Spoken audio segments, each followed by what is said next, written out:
அதிமுக பொதுச் செயலாளர் எடப்பாடி பழனிசாமி வெளியிட்டுள்ள அறிக்கையில் போதைப் பொருள் விற்பனையை தடுக்க தவறிய விடியா திமுக முதலமைச்சருக்கு கடும் கண்டனம்.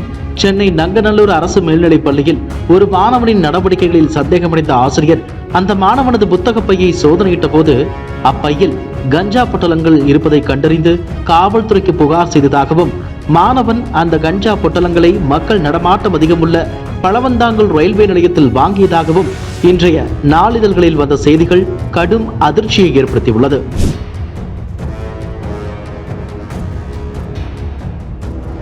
தமிழகம் போதைப்பொருள் கேந்திரமாக மாறி வருவதையும், குறிப்பாக பள்ளிகள், கல்லூரிகள் மற்றும் பொதுமக்கள் நடமாட்டம் அதிகமுள்ள பகுதிகளில் பெட்டிக்கடைகளில் மிட்டாய் விற்பதை போல சர்வ சுதந்திரமாக போதைப் பொருட்கள் விற்பனை நடைபெற்று வருவதை பத்திரிகை மற்றும் ஊடகங்களில் வந்த செய்திகளை சுட்டிக்காட்டி நான் பலமுறை சட்டமன்றத்திலும் பேட்டிகள் வாயிலாகவும் விடியா திமுக அரசை எச்சரித்துள்ளேன்.